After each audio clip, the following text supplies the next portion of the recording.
नमस्ते and welcome all of you. आज हमारा सेशन जो है वैदिक एस्ट्रोलॉजी के ऊपर है एंड हमारे साथ हैं एस्ट्रोलॉजर डॉक्टर किरण सेठी मैम, जो आज की क्लास में हमारा निर्देशन करेंगी। मैम आई रिक्वेस्ट आप आज की क्लास स्टार्ट कीजिए। जय माता दी। आज की जो हमारी क्लास है वो वैदिक एस्ट्रोलॉजी के ऊपर है कि वैदिक एस्ट्रोलॉजी है क्या। वैदिक एस्ट्रोलॉजी एक ऐसी विद्या है जिसके द्वारा हम एक व्यक्ति के पास्ट, प्रेजेंट, फ्यूचर के बारे में बता सकते हैं। इस विद्या के द्वारा हम किसी की कुंडली देखकर यहाँ तक बता सकते हैं कि व्यक्ति का स्वभाव कैसा है, उसके अंदर अच्छी चीजें हैं कि बुरी चीजें हैं, वो अपने ऊपर कितना कंट्रोल कर सकता है, क्या वो धार्मिक है या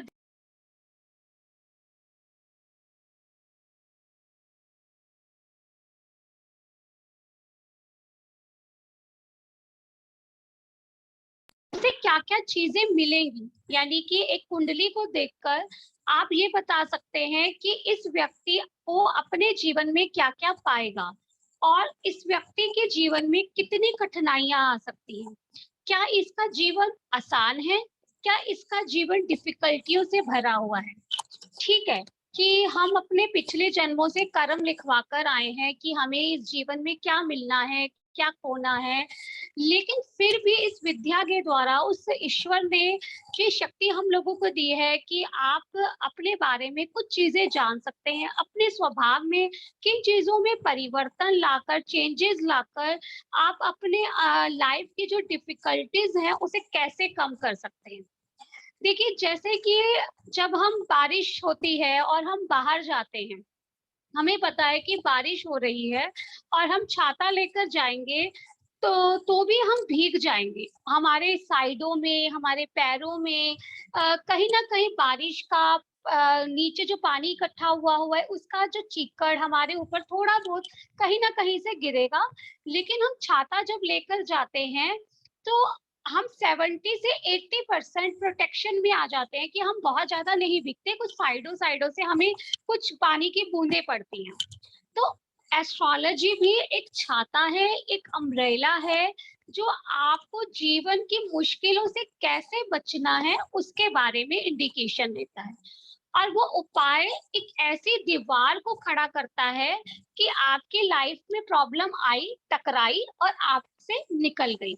यानी कि आपने उपाय किए या ये जान लिया कि ये पीरियड, ये समय 4 महीने मेरे लिए डिफिकल्टीज वाले हैं, तो हम सावधान हो गए, तो हमने सेफ्टी के साथ कार्य किया। तो हम उस चीज से कैसे बचे ये हमें ज्योतिष विद्या से पता चलता है। इसके लिए ये नहीं कि हम 15 दिन पढ़े और 20 दिन पढ़े और हम अच्छे एस्ट्रोलॉजर बन जाए। इसके लिए आप लोगों को बहुत कड़ी मेहनत करनी पड़ती है और ये एक ऐसी कैलकुलेशन है जिसमें आप ग्रहों को देखकर ये जानते हैं कि आपके लिए क्या है, आपके क्लाइंट्स के लिए क्या है। हमारी एस्ट्रोलॉजी 3 बातों पर डिपेंड करती है। फर्स्ट डिपेंड करती है ग्रहों के ऊपर, आपके प्लैनेट्स के ऊपर, कि आपके प्लैनेट क्या कहते हैं। यानी प्लैनेट को ईश्वर ने क्या ड्यूटीज दी है, ये प्लैनेट ईश्वर के द्वारा ही बनाए गए हैं। यानी कि आप शनिदेव को कर्म प्रधान बनाया कि आप व्यक्ति के कर्मों के हिसाब से उसे लेखा जोखा देके, यानी उसके कर्म अच्छे हैं तो आपको वैसा रिजल्ट देना है। सूर्य हमारे पिता का कारक है, सूर्य के द्वारा हम पिता को जानते हैं, पिता की पोजीशन को जानते हैं, सरकारी कामों को जानते हैं। यानी हर प्लेनेट के एक इम्पोर्टेंट इम्पोर्टेंट रोल दे दिए गए, ये आपका डिपार्टमेंट है, इसे आप संभालिए। यानी हमारी कुंडली के 9 प्लैनेट्स को ड्यूटी मिली हुई है, उन उनकी क्या क्या ड्यूटीज हैं इन्हें समझना है हमने एस्ट्रोलॉजी में। फिर जब हम कुंडली देखते हैं तो हमें यह देखना होता है कि हाउसेस क्या कह रहे हैं। हमारी एस्ट्रोलॉजी में, हमारी कुंडली में 12 घर होते हैं, 12 हाउसेस होते हैं। ये 12 हाउसेस की भी ड्यूटीज दी गई हैं। जैसे कि पंचम भाव, फिर कुंडली का 5th हाउस जो होता है, अभी उसको समझेंगे। कुंडली का जो 5th हाउस होता है वो आपकी पढ़ाई के बारे में भी बताता है, आपकी संतान के बारे में भी बताता है, आपकी एजुकेशन तो हो गई, आपके फॉरेन रिलेटेड कामों के बारे में भी बताता है। तो आपका जो कुछ लोग जुआ सट्टा में इन्वॉल्व हो जाते हैं उसके बारे में बताता है, आपके लव अफेयर के बारे में बताता है, यानी फिफ्थ हाउस को अलग अलग ड्यूटीज दे दी गई। अब उसके बाद उसमें कोई प्लैनेट आकर बैठ गया है तो उस प्लैनेट का क्या काम है, यानी कि 10 घर एक लाइन में बने हुए हैं, तो वो 10 घर ए के नाम पर है, दूसरा घर बी के नाम पर है, तीसरा घर सी के नाम पर है। ऐसे ही 12 घर किसी न किसी के अधिकार में है, यानी कि पहले घर का जो अधिकार है वो सूर्य के अंडर है, दूसरे घर का अधिकार जो है चंद्रमा के अंडर है, तीसरे घर का अधिकार मंगल के अंडर है।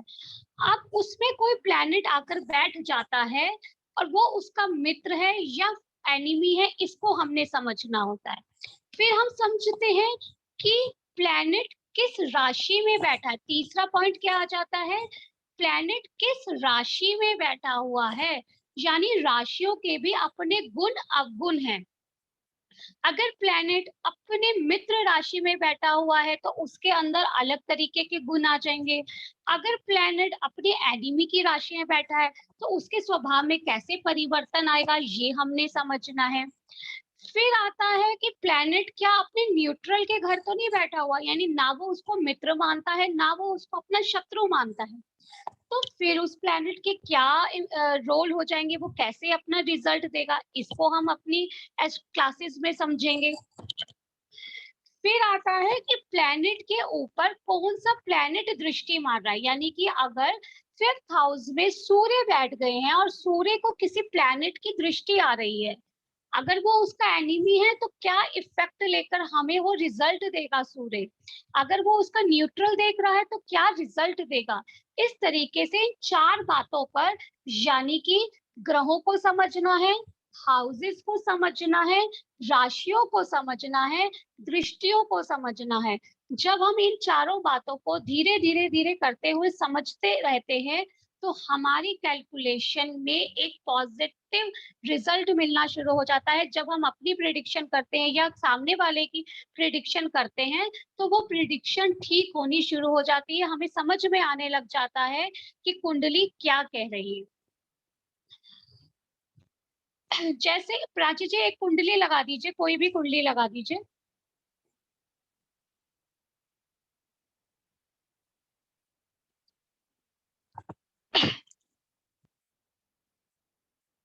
अब जैसे कि ये 12 हाउस है, इसको हम कुंडली के अकॉर्डिंग समझना कोशिश करते हैं। ये 12 हाउसेज है, first second third fourth fifth six seven eight nine 10 11 12, ये नंबर लिखे हुए हैं। यानी ये पहला घर है, जहाँ 3 नंबर लिखा है वो तीसरा घर है, जो 7 लिखा है वो 7 नंबर है, यानी 12 हाउसेज है।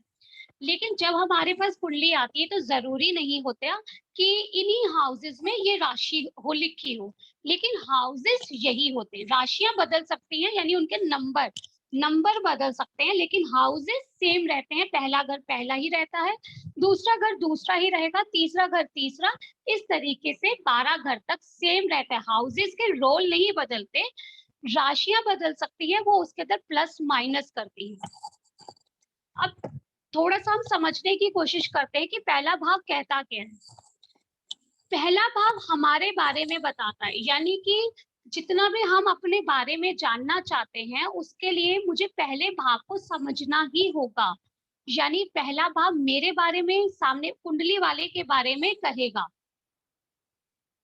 अब पहला भाव से हम अपने बचपन की स्थिति भी देख सकते हैं, यानी मेरा बचपन अच्छा था बुरा था, मेरे बचपन में मेरे माता पिता की क्या कंडीशन रही, मेरे होने के बाद उनकी स्थिति बेहतर हुई या खराब हुई, ये हमारे को पहला घर बताता है।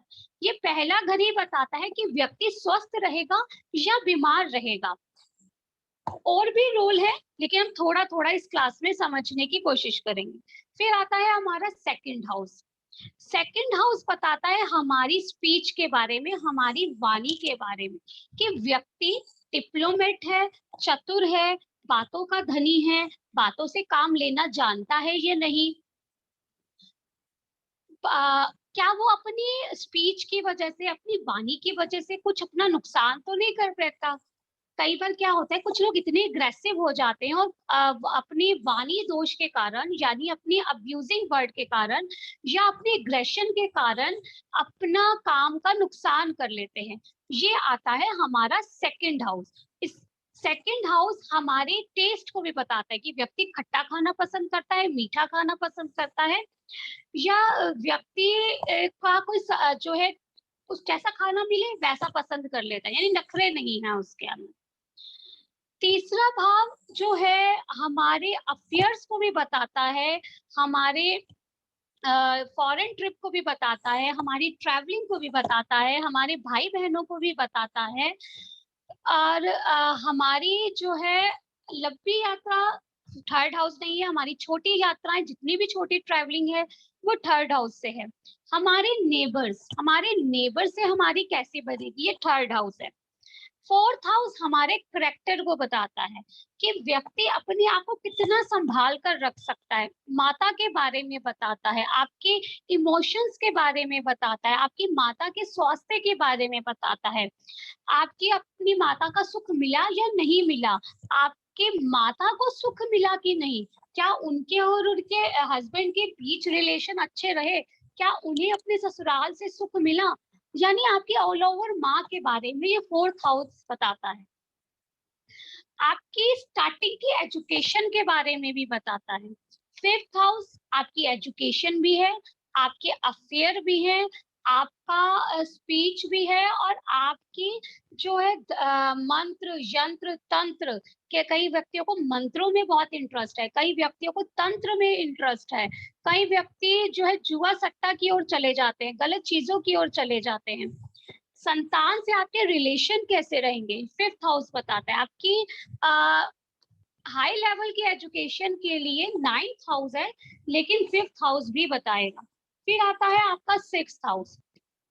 सिक्स्थ हाउस आपके कंपटीशन है, आपके एनिमीज हैं, आपका बीमारियां हैं, और बीमारियों से लड़ने की शक्ति आपके अंदर कितनी है, ये आपका सिक्स्थ हाउस बताता है। आप अपने काम की जगह पर कितने सफलता प्राप्त कर सकते हैं, यानी कि क्या आपको काम की वजह से फॉरेन जाना पड़ेगा, क्या आप अपने काम में, नौकरी में, बिजनेस में सक्सेस हो पाएंगे, ये सिक्स्थ हाउस बताता है। सेवंथ हाउस बताता है आपके पार्टनरशिप के बारे में। पार्टनरशिप बिजनेस से रिलेटेड भी है, पार्टनरशिप आपका स्पाउस से पार्टनरशिप भी है, आपके रिलेशन है आपके स्पाउस के साथ। सेवंथ हाउस आपकी सोशल लाइफ भी है। सेवंथ हाउस आपका डेली रूटीन की इनकम भी है, कि आप कितना कमा पाएंगे, आपको कितना अपने जीवन में सुख मिलेगा, ये भी सेवंथ हाउस बताता है। एट्थ हाउस आता है आपकी हिडन एजुकेशन, आपकी स्पिरिचुअलिटी, आपका ईश्वर के प्रति ध्यान, ये भी बताता है। रहस्यमय विद्याएं, आप लोग एकदम एस्ट्रोलॉजी में आते हैं तब आपका एट्थ हाउस एक्टिव होता है। अगर इस समय कोई फर्स्ट टाइम कोई एजुकेशन सीख रहा है, या कुछ लोग पहले से ही एजुकेशन सीख रहे हैं फिर भी सीखते जा रहे हैं, तो कहीं ना कहीं उनका एट्थ हाउस उनको साथ दे रहा है। एक अच्छे एस्ट्रोलॉजर के लिए उसका एट्थ हाउस का साथ देना बहुत जरूरी है। आपका इंश्योरेंस डिपार्टमेंट, अगर आप लोगों की इंश्योरेंस करते हैं, या आप लोगों को फाइनेंस रिलेटेड चीजों के बारे में बताते हैं, तो आपका एट्थ हाउस एक्टिव होना जरूरी है। आपको ऐसी बीमारियां लगना जो ठीक ना हो, जैसे कि जिनको कैंसर होता है, ऐसा कैंसर जो रिकवरी नहीं है, उनका एट्थ हाउस पूरी तरीके से डिस्टर्ब हो जाता है। हमारी जो समुद्री यात्राएं होती हैं, क्योंकि पहले के टाइम पे समुद्री यात्राएं ज्यादा होती थी, हमारा एट्थ हाउस यात्राओं का भी है। सिर्फ नाइन्थ और ट्वेल्थ नहीं, हमारा एट्थ हाउस भी यात्राओं का। जब कई बार एट्थ हाउस एक्टिव होता है तो हमारी यात्राएं होती हैं। पहले समुद्री यात्राएं ज्यादा होती थी, घुड़सवारी वाली यात्राएं होती थी, कि लोग घोड़ा उठाते थे या अपनी बैल उठाते थे और यात्रा पे निकलते थे। अब प्लेन है तो, या रेलगाड़ी है, कुछ भी अपनी गाड़ी लेते हैं, तो ये ट्रैवलिंग के बारे में भी हमारा एट्थ हाउस आ जाता है। नाइन्थ हाउस आपका धर्म है, आपकी स्पिरिचुअलिटी है, आपकी हाई लेवल की एजुकेशन है, आपका लक है, आपके जो है आपका भाग्य आपको कितना साथ देगा, आप इजीली चीजें कर पाएंगे या मुश्किलों के साथ आएंगे। कुछ किताबों में इसको पिता का माना गया है और कुछ किताबों में 10th हाउस को पिता का माना है। मैं 10th हाउस को पिता का लेती हूँ, क्योंकि अगर 4th हाउस माता का है तो उसका 7th हाउस ही पिता का होना चाहिए, क्योंकि पहला घर हम खुद हैं और 7वां घर मेरे स्पाउस का है। तो मेरी माता का चौथा घर है तो मेरे पिता का भी 10वां घर होना चाहिए। इसलिए मैं 9th हाउस को इतना ध्यान पिता से रिलेटेड नहीं लेती हूँ। और जो मैंने अपनी 15 साल की प्रैक्टिस में देखा है, 10th हाउस ही मेन रिजल्ट देता है। अब आता है आपका 10th हाउस। 10th हाउस जो है आपका प्रोफेशन है, आपका बिजनेस है, आपका फादर से रिलेशन कैसा है, आपके फादर का स्टेटस कैसा है, आपके फादर की लाइफ में कितनी खुशियां कितनी मुश्किलें आई, वो भी आपको 10th हाउस से पता चलता है। 11th हाउस आपके बड़े भाई बहन है, 11th हाउस आपके लाभ है, आपका इन्वेस्टमेंट है। 12th हाउस आपके खर्चे हैं। 12th हाउस आपका जेल खाना, पागल खाना, हॉस्पिटल, रातों की नींद है, रात की नींद सुख में है या खराब है, आपके हस्बैंड वाइफ के रिलेशनशिप है। तो ये 12 घर, हमारी कुंडली के 12 घर हमारे सारे जीवन के बारे में बताते हैं। क्योंकि बीमारियां अगर होती हैं तो 6th हाउस है, 8th हाउस है, खर्चे हो रहे हैं तो 12th हाउस है, बचत हो रही है, सेविंग हो रही है तो 2nd हाउस है, हमने इन्वेस्ट किया तो लाभ हो रहा है, वो 11th हाउस है। यानी ये 12 ही घर हमारे जीवन के इर्द गिर्द जो हमारे जीवन में चलता है उन सब के बारे में बताते हैं। अब स्लाइड हटा दीजिए। अब जो है हमारी कुंडली का, जब हमारी से मैंने आपको बोला कि फर्स्ट हाउस जो है वो फर्स्ट हाउस में जरूरी नहीं है कि फर्स्ट नंबर ही लिखा हो, वो कोई भी राशि हो सकती है। 5 नंबर, हमारी 12 राशियां होती हैं, उन 12 राशियों में से कोई भी राशि उस समय हमारे फर्स्ट हाउस में आ सकती है। यानी 5 आएगी तो 2nd हाउस 6 हो जाएगा, फिर 7, 8, 9, 10, इस तरीके से 12 हाउस में हमारी 4 नंबर राशि आ जाएगी। तो ये 12 घरों में राशियां बदल सकती हैं, लेकिन 12 घरों के रोल वही रहेंगे। अब जब हमारे जो खगोल घूमता है और उस समय पूर्व दिशा की ओर जो राशि होती है, उस समय जिन जिन का जन्म होता है वो उस जातक का लगन बन जाता है। इसके बारे में डीप में क्लास में और समझेंगे। लेकिन जब हमारी धरती पृथ्वी घूमती है, पृथ्वी जब घूमती है और पूर्व डायरेक्शन की ओर, ईस्ट डायरेक्शन की ओर जो राशि होती है वो हमारा लगन बन जाती है। यानी जहां फर्स्ट नंबर लिखा था और वो राशि जहां मान लीजिए 5 नंबर राशि है उस समय, तो वो 5 नंबर हमारा लगन बन जाएगा और वो लगन का इफेक्ट हमारे ऊपर बहुत ज्यादा आएगा। जैसे 5 नंबर होता है सूर्य का। सूर्य क्या है? तेजस्वी है, कमांडिंग है, सूर्य को झुकना पसंद नहीं है, सूर्य अच्छाई की ओर चलता है, सूर्य सबका ध्यान रखकर चलता है, सूर्य सबका पालन पोषण करता है। सूर्य अगर ना आए एक दिन तो हम बड़े डल से हो जाते हैं। अगर अंधेरा ही अंधेरा होता है तो कहते हैं ना आज सूर्य नहीं निकला, बड़ी बोरिंग बोरिंग सा हो गया है। कई बार तो अगर 2-3 दिन सूर्य ना निकले तो अजीब से फीलिंग आने लग जाती है। तो सूर्य हमारे अंदर एनर्जी को भरता है। सूर्य आपके अंदर लोगों को हैंडल करने की शक्ति देता है। आप टीम वर्क बड़े अच्छे से कर सकते हैं, लोग आपकी बातों को बड़े ध्यान से सुनते हैं। यानी कि अगर किसी का 5 नंबर लगन है तो उसके पॉजिटिव इफेक्ट के साथ उसके नेगेटिव इफेक्ट तब आएंगे जब वो लगन डिस्टर्ब होगा, उसका लॉर्ड सूर्य डिस्टर्ब हो, लेकिन पॉजिटिव इफेक्ट हमें काफी देखने को मिलेंगे। मान लीजिए किसी का फर्स्ट नंबर पे 3 नंबर राशि आ जाती है। 3 नंबर राशि होती है मिथुन की राशि, यानी जेमिनी राशि। जेमिनी राशि, बुध, बुध को बड़ा चंचल प्लेनेट बोला गया है, लट्टू बोला गया है। कि लट्टू को जब हम फेंकते हैं ना तो हमें पता नहीं होता कि लट्टू जब मैं फेंकूंगा या फेंकूंगी तो लट्टू किस डायरेक्शन में जाएगा। तो जेमिनी लगन यानी मिथुन लगन वालों को समझना बड़ा मुश्किल होता है। छुपे रुस्तम होते हैं, ये लोगों की बात को तो जान लेते हैं लेकिन अपनी बात दूसरों तक नहीं पहुंचने देते। अब जैसे लट्टू घूमता रहता है ऐसे ही इनका माइंड भी स्टेबल नहीं रहता, लेकिन ये वाणी से, अपनी स्पीच से लोगों को बड़ी जल्दी अट्रैक्ट कर लेते हैं। बुध मार्केटिंग का कारक है। डिप्लोमेंट बड़े अच्छे होते हैं। हाँ जी, ऐसा है जी, आप सही कह रहे हो, इस तरीके से बातों से लोगों को प्रभावित कर लेते हैं और अपना काम निकालने में बड़े समझदार होते हैं। और आज के टाइम पे डिप्लोमेट होना कोई गलत बात नहीं है। आपको काम करना आता है, बिजनेस का कारक है मिथुन। अगर आपका बुध अच्छा और मिथुन लगन है तो आप बड़े अच्छे बिजनेसमैन बन सकते हैं।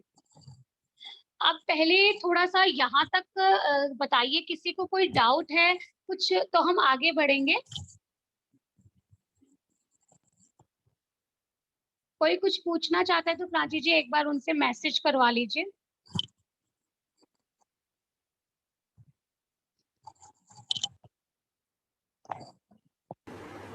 यहाँ तक आप में से किसी को पढ़ू कोई आगे डाउट फिर है मैं? तो आप चैट कॉलम में लिख दीजिएगा।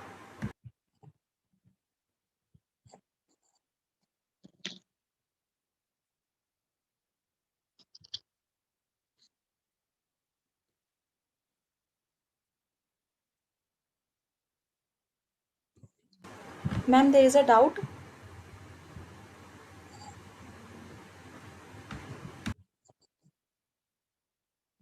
आवाज आ रही है मेरी?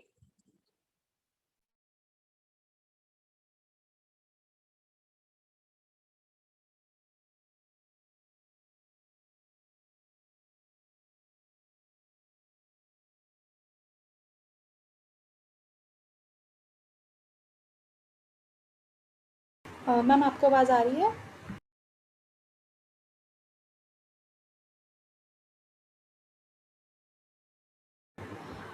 मैम अभी रीजॉइन कर रहे हैं क्योंकि उन तक जो है ना आवाज़ जा रही है एंड चैट भी नहीं शो हो रही है, तो just give us 2 minutes. Ma'am अभी रीजॉइन कर रहे हैं।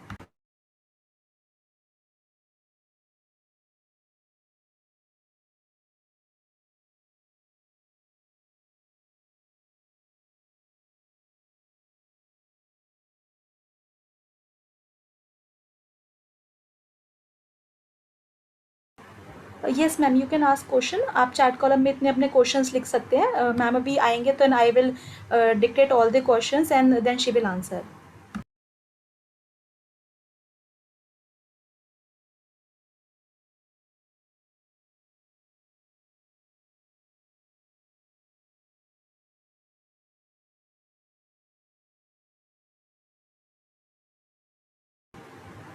Priyanka ma'am, I request you, आप प्लीज़ चैट कॉलम में लिख दीजिए आपका जो भी डाउट है।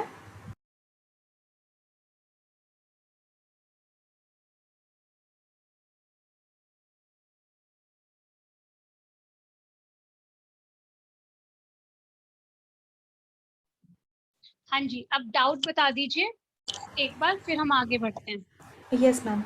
मैम फर्स्ट डाउट है हेमंत जी का, मून राशि एंड लग्न राशि में क्या फ़र्क है? लगन राशि वो होती है जहां पर हमारा लगन, यहाँ पे हमने फर्स्ट नंबर लिखा हुआ था, प्राची जी एक बार कुंडली लगा दीजिए। जहाँ पे लगन फर्स्ट नंबर लिखा हुआ था वो हमारा लगन होता है। और जैसे ये फर्स्ट नंबर है, फर्स्ट नंबर जहाँ लिखा है वहां पे लगन बदल सकता है, 3 नंबर, 4 नंबर, 5 नंबर आ सकता है। चंद्रमा वो होता है जहाँ पे चंद्रमा बैठा हो और उस हाउस में जो राशि, मान लीजिए चंद्रमा 10 नंबर में बैठा होता, 10 नंबर में, 10 नंबर हाउस में, 10 नंबर राशि में, तो आप बोलते कि इस जातक की मकर राशि है। तो चंद्रमा जिस राशि में होता है वो राशि हमारी बन जाती है, और फर्स्ट हाउस में जो राशि होती है वो लगन बन जाता है। सेकंड, ये मैंने बता दिया जो अभी। मैम एक डाउट इसी के रिलेटेड है, that while checking in astrology which one two refer, moon राशि, सन राशि और लग्न राशि? लगन राशि ज्यादा इफेक्टिव होती है, लगन से ही हम मेन काम करते हैं।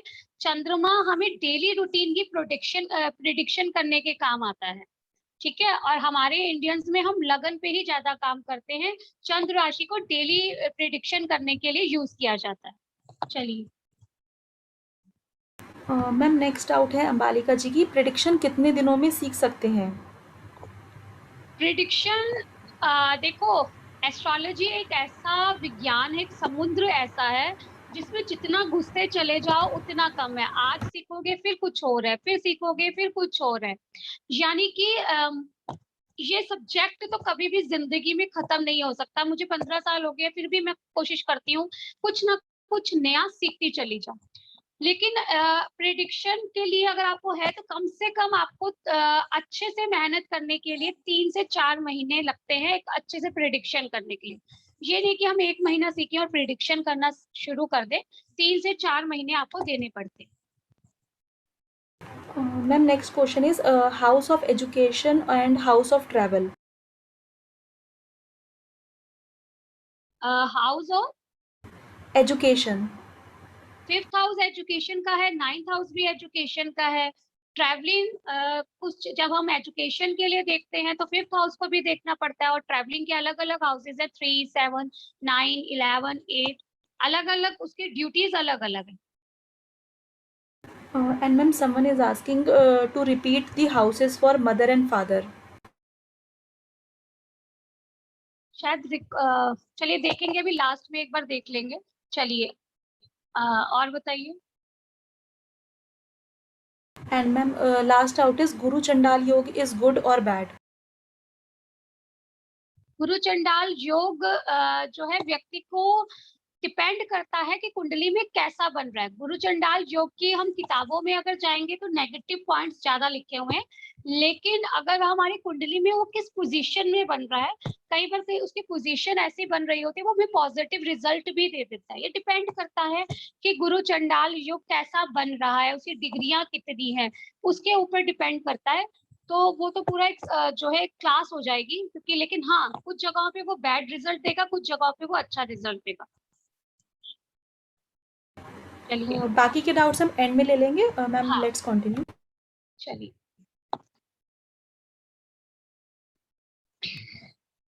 अब हमने हाउसेस के बारे में समझा।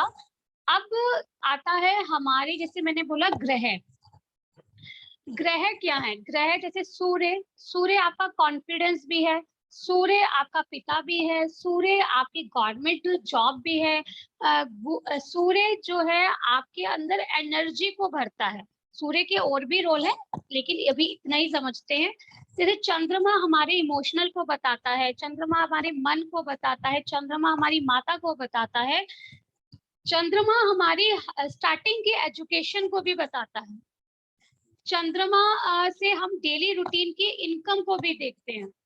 अब मंगल हमारी एनर्जी को बताता है कि हमारे अंदर एनर्जी कितनी है, हमें भाई का सुख मिलेगा कि नहीं, हमारी ब्लड रिलेटेड चीजों के बारे में बताता है, मेल फीमेल की प्रॉब्लम से रिलेटेड चीजों के बारे में बताता है। मरकरी हमारी इंटेलिजेंसी को बताता है, हमारे अंदर चीजों को ग्रहण करने की, समझने की कैपेबिलिटी कितनी है उसको बताता है। हम अपनी चीजों को प्रेजेंट कैसे कर सकते हैं उसको बताता है। क्या हम एजुकेशन ले पाएंगे, क्या हम एस्ट्रोलॉजी सीख पाएंगे, ये हमें मरकरी से पता चलता है। हमारी बहन के बारे में बताता है जुपिटर। जुपिटर हमारे ज्ञान को बताता है, स्पिरिचुअलिटी को बताता है, हमारे गुरु से हमारे रिलेशन को बताता है, हमारी एस्ट्रोलॉजी को बताता है, रिसर्च वर्क को बताता है। रिसर्च वर्क सिर्फ एस्ट्रोलॉजी नहीं है, दूसरे सब्जेक्ट भी हैं।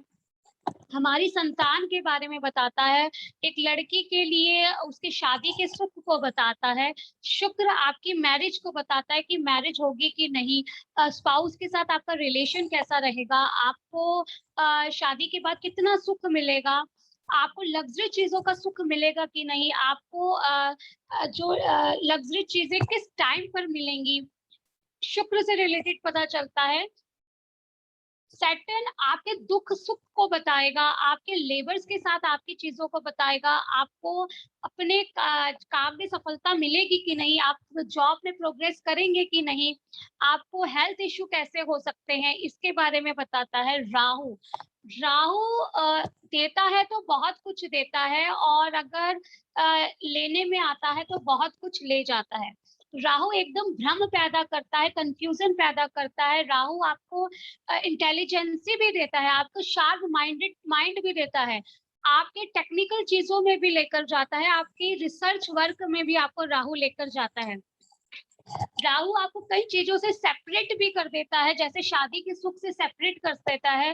राहु आपको बुराई बदनामी भी दिला देता है। केतु भी हमें भ्रम दिलवाता है। केतु हमें ऐसी बीमारियां देता है जो एक फैलती हैं। राहु भी ऐसी बीमारियां देता है जो फैलती हैं। केतु आपके रोगों के बारे में बताएगा कि आपको किस टाइप के रोग हो सकते हैं, आपकी ट्रेवलिंग को बताएगा। इस तरीके के हर प्लैनेट की अपनी अपनी ड्यूटीज हैं। अभी इनके बहुत सारी ड्यूटीज है। हमने छोटा सा एक सब्जेक्ट उसको लिया है, छोटा सा पॉइंट्स लिए हैं। अब उसके बाद आता है प्लैनेट अगर किसी हाउस में जाकर बैठ जाए। प्राची जी स्लाइड लगा दीजिए। अब जैसे कि सूर्य, अब सूर्य देखिए यहाँ पर लगन बन रहा है 3। अब सूर्य बैठ गया है 5th हाउस में।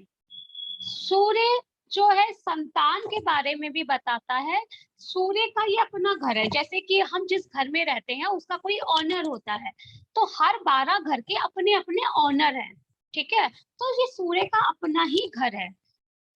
हर प्लेनेट किसी राशि में उच्च का होता है, किसी राशि में नीच का होता है। कोई उसकी मित्र राशि होती है, कोई उसकी शत्रु राशि होती है।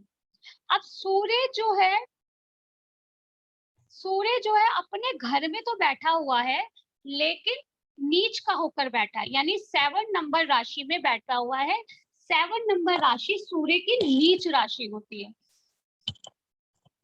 अगर हमारे घर में जो हम अपने घर में हैं, लेकिन हमारे घर में कोई ऐसा व्यक्ति आ जाए जिसे हम पसंद नहीं करते हैं, तो हम इरिटेट होते हैं। जैसे कि कोई हम किसी को पसंद ना करें, वो घर पे आके बैठ जाए और हमें इरिटेट कर रहा हो, तो हमारा मन जो है बेचैन होना शुरू हो जाता है। अब सूर्य है तो अपने घर में, लेकिन नीच का होकर बैठा है, लेकिन घर वो उसका है। तो यहाँ पर क्या होगा, सूर्य अपने फल तो देगा, यानी उसे संतान तो देगा, पढ़ाई तो देगा, लेकिन वो नीच का होकर बैठा हुआ है, तो वो चीजों को डिले करना शुरू कर देगा।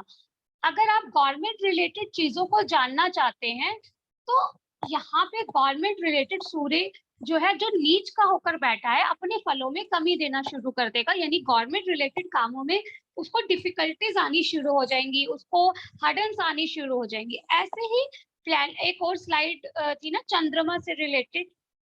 अब जैसे ये 6 नंबर लगन है, चंद्रमा 3 नंबर राशि में बैठा, यानी इसका कन्या लगन है, इसका वर्गो लगन है, क्योंकि लगन में 6 नंबर राशि आ रही है, तो इस व्यक्ति का वर्गो लगन है। और चंद्रमा की राशि है मिथुन, यानी चंद्रमा मिथुन राशि में बैठा हुआ है। तो 10th हाउस में चंद्रमा बैठा हुआ है, तो चंद्रमा 10th हाउस में बैठ गया। 10th हाउस होता है, 10th हाउस का मालिक होता है शनिदेव, ठीक है। और ये बैठ गया है बुध की राशि में। जब हम क्लासेस में समझेंगे, तो मिथुन राशि का चंद्रमा, यानी कि दोनों बुध जो है चंद्रमा को मित्र नहीं समझता, बुध चंद्रमा को मित्र नहीं समझता, शनि देव भी चंद्रमा को मित्र नहीं समझते, तो दोनों ही लिहाज से चंद्रमा पीड़ित हो रहा है। लेकिन चंद्रमा क्या है, मनमोहन, यानी उसके अंदर अट्रैक्शन होती है, और बुध के अंदर भी अट्रैक्शन होती है। तो बुध और चंद्रमा के कॉम्बिनेशन से ये व्यक्ति बड़ा अट्रैक्टिव होगा, चीजों को प्रेजेंट करना जानता होगा। लेकिन चंद्रमा क्या है, मन है, और वो शनिदेव की राशि में बैठा हुआ है, बुध की राशि में बैठा हुआ है। तो ये व्यक्ति बड़ा जल्दी जल्दी उदास होने वाला, जल्दी जल्दी डिप्रेशन में जाने वाला, छोटी छोटी बातों में उदास होने वाला होगा।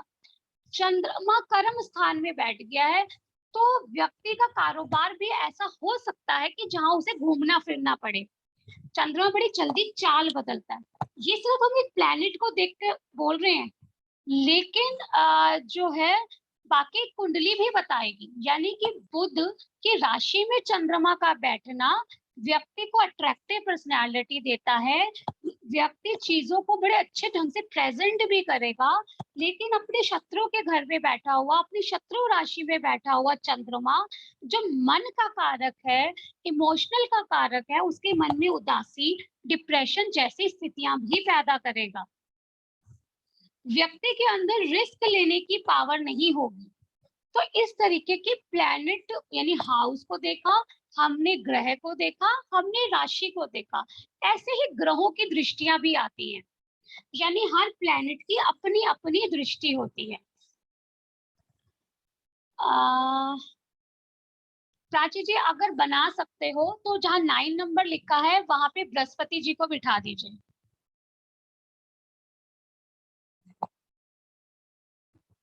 हाँ जी, हाँ बस।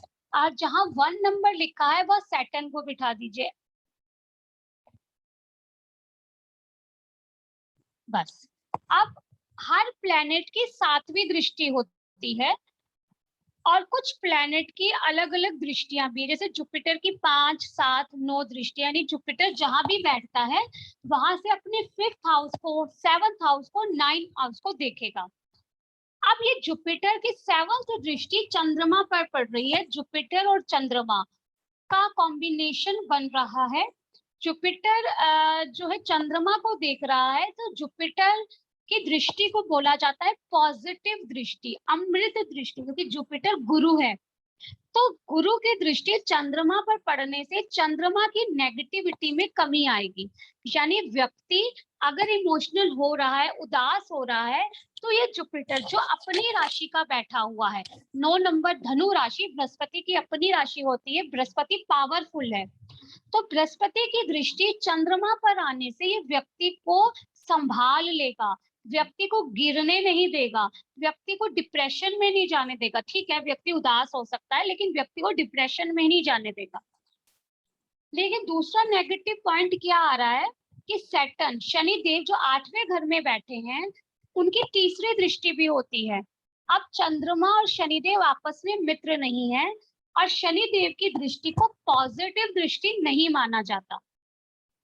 जो हम आगे जैसे से बढ़ेंगे क्लासेस में तो हमें समझ में आएगा।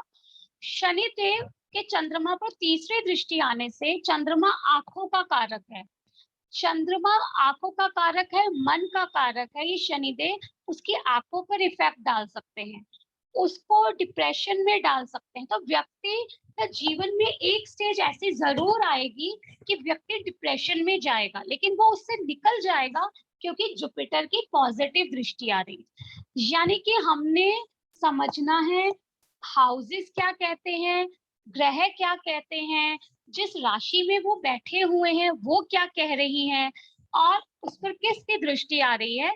जब हम ये चीजें समझना लेते हैं तो हमें चीजों को प्रिडिक्शन करने में इजी हो जाता है।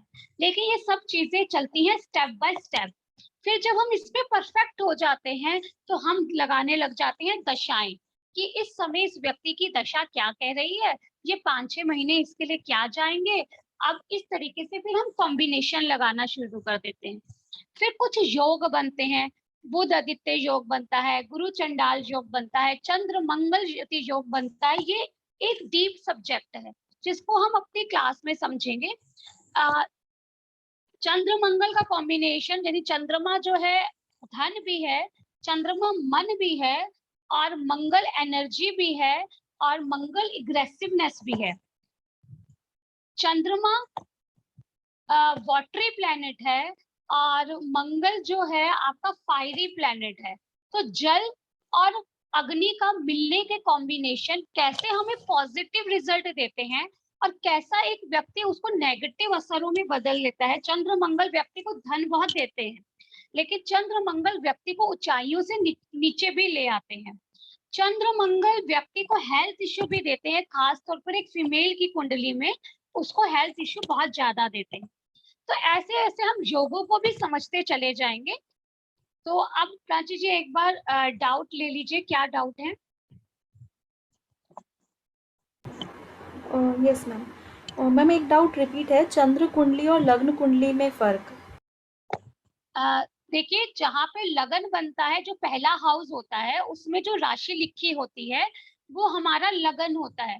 जहाँ पे चंद्रमा बैठा हुआ है उसमें जो राशि है, जैसे यहाँ पर था चंद्रमा 10th हाउस में बैठा था और उसमें राशि थी आपकी, कौन से वर्ड लगाना प्राची जी, 3 नंबर राशि थी। तो चंद्रमा यहाँ पे 10 हाउस में बैठा हुआ है और मिथुन राशि में बैठा है। तो व्यक्ति की राशि बनी मिथुन। तो ये फर्क होता है। 6 नंबर है तो 6 नंबर ये व्यक्ति का लगन है। चलिए हटा दीजिए। Ma'am next out, Uranus, Neptune and Pluto को भी देखते हैं? नहीं, हम अपने वैदिक एस्ट्रोलॉजी में इंडियंस पे जो है हमें यूरेनस प्लूटो को देखने की जरूरत नहीं है। वो वेस्टर्न कल्चर, हम 9 ग्रहों को ही समझ ले, वही बहुत बड़ी बात है। हम 9 ग्रहों की गहराइयों को समझ ले, उसी में हमारी प्रेडिक्शन बहुत अच्छी निकलेगी। और कोई doubt? Ma'am would you teach how to know if a chart is for male और फीमेल? ये कहीं किसी भी जगह पे सर लिखा नहीं हुआ कि ये मेल का चार्ट होता है, फीमेल का चार्ट होता है, ये कहीं नहीं है। ठीक है, ये कोई रूल है ही नहीं। ये तो लोगों ने क्या करा, जो लोग एस्ट्रोलॉजी को बदनाम करना चाहते हैं कि बताइए ये मेल का चार्ट है कि फीमेल का चार्ट है। ये कहीं शास्त्रों में नहीं लिखा गया कि हम कैसे पता कर लें कि ये मेल का चार्ट है कि फीमेल का चार्ट है। मैम अगर किसी ने केपी एस्ट्रोलॉजी जानते हो और तो वैदिक एस्ट्रोलॉजी से उन्हें क्या बेनिफिट हो सकता है? आप ग्रहों के बारे में समझ सकते हैं बहुत अच्छे से।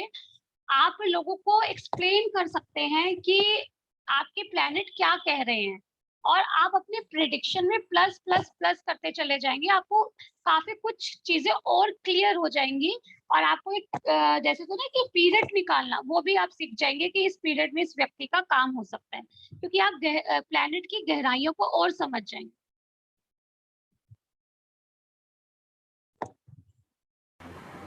Ma'am, someone is asking how many days human live, how we know? आयु का जो चक्र है उसका एक पूरा कैलकुलेशन होता है, जो हम अपनी क्लासेस में एक अलग से उसका ग्रुप बनेगा। उसमें आयु का जो है आपको छोटा पार्ट सिखाया जाएगा, लेकिन उसके लिए पूरा जो है 10 से 15 क्लासेस होती है आयु निकालने का। प्रियंका मैम, एक बार आप अपना डाउट दोबारा चैट कॉलम में लिख देंगे? I will take your question, एक बार प्लीज़ आप दोबारा लिख दीजिए।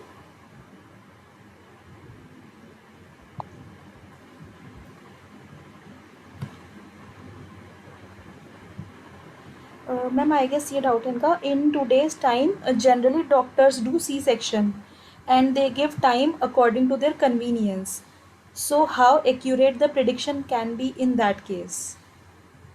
प्रियंका जी यही डाउट है आपका? दोबारा बताना।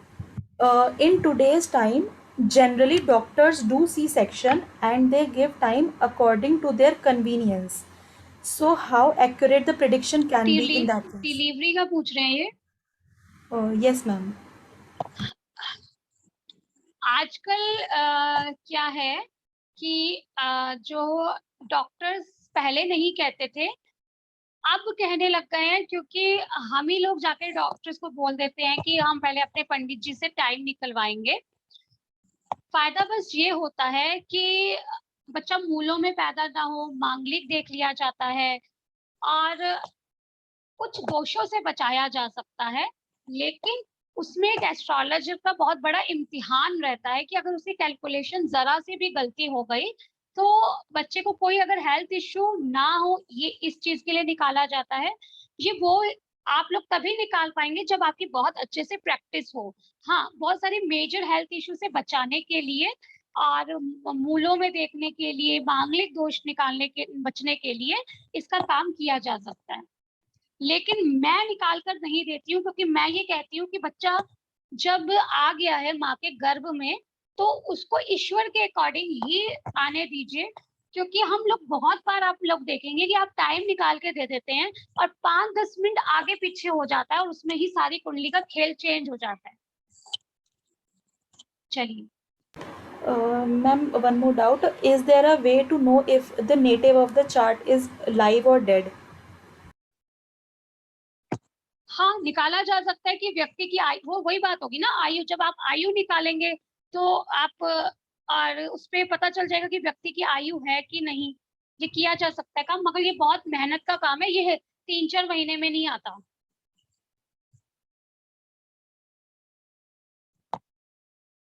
और कोई doubt?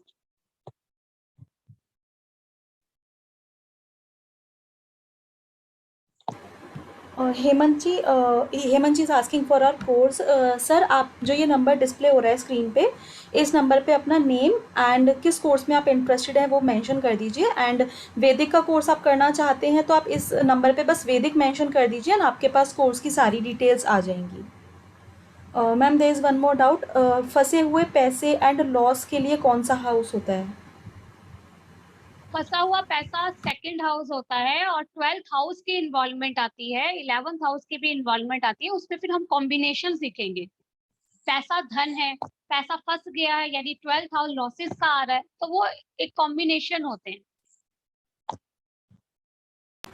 Ma'am, no more doubts in chat column.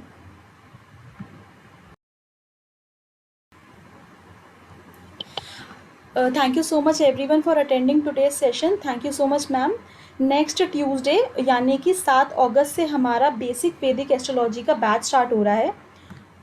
ये बैच हम बेसिक से स्टार्ट करेंगे, पहले फाउंडेशन सेट करेंगे वैदिक एस्ट्रोलॉजी का। एंड आप में से जो भी इंटरेस्टेड हो इस बैच में, वो जो स्क्रीन पे नंबर डिस्प्ले हो रहा है 8130283244, इस नंबर पे अपना नेम एंड वैदिक, बस एक वैदिक मेंशन करके जो है आप हमें मैसेज कर सकते हैं एंड इस कोर्स की सारी डिटेल्स आपके पास आ जाएंगी। Fees is very nominal actually. अभी जो है आप अलग अलग कोर्सेज़ की फ़ीस आप पूछ रहे हैं सभी, तो प्लीज़ आप लोग अपना कोर्स मेंशन कर दीजिएगा so that I can tell you all the details. Ma'am, someone is asking house for second marriage. देखो, ये कॉम्बिनेशन हम क्लासेस में समझेंगे। मैरिज है 7th हाउस, फिर सेकंड मैरिज के लिए फिर कुछ और साथ में हमें कॉम्बिनेशन को ऐड ऑन करना पड़ेगा, ठीक है ना। मैरिज का हाउस हमारा 7th हाउस ही रहेगा, फिर जब उसमें 9th हाउस की इन्वॉल्वमेंट आ जाती है तो सेकंड मैरिज का योग बन जाता है। No more doubts in chat column. वैदिक ज्योतिष की fees is ma'am 1100 for basic, and अगर आप जो है अभी विद इन 2 days रजिस्ट्रेशन करते हैं then there is 100 rupees off. And other than Vedic we offer Lal Kitab astrology, tarot card, वास्तुशास्त्र, और भी बहुत सारे कोर्सेज हैं जैसे reiki, healing modalities and occult sciences के बहुत सारे कोर्सेज हैं। राजीव जी इज़ आस्किंग, तो सर आप जो कोर्स में इंटरेस्टेड हो आप मैसेज कर सकते हैं, अपना नाम एंड कोर्स का नेम दे दीजिएगा। सर, वैदिक की लेवल्स सर एक बेसिक और एडवांस है, उसके अलावा हमारी और भी वर्कशॉप्स होती रहती हैं, जैसे गोचर दशा की अलग वर्कशॉप भी हमने करी है। उसके अलावा हमने मैरिज एस्ट्रोलॉजी, मैच मेकिंग, प्रश्न कुंडली, ऐसे अलग अलग वर्कशॉप्स भी होते रहते हैं, तो आप उसमें भी एनरोल कर सकते हैं। Ma'am, no more doubts in chat column. I guess we can end the session. Manju ma'am, yes you can get the recording. आप प्लीज़ मेंशन कर दीजिएगा बिकॉज मेरे पास आप सबके नंबर्स नहीं हैं। आप लोग इस नंबर पे मैसेज कर दीजिएगा आपको रिकॉर्डिंग चाहिए and I will share the recording with you. And thank you so much Manjari ma'am, and thank you so much everyone for attending. Thank you so much Kiran ma'am. जय माता दी।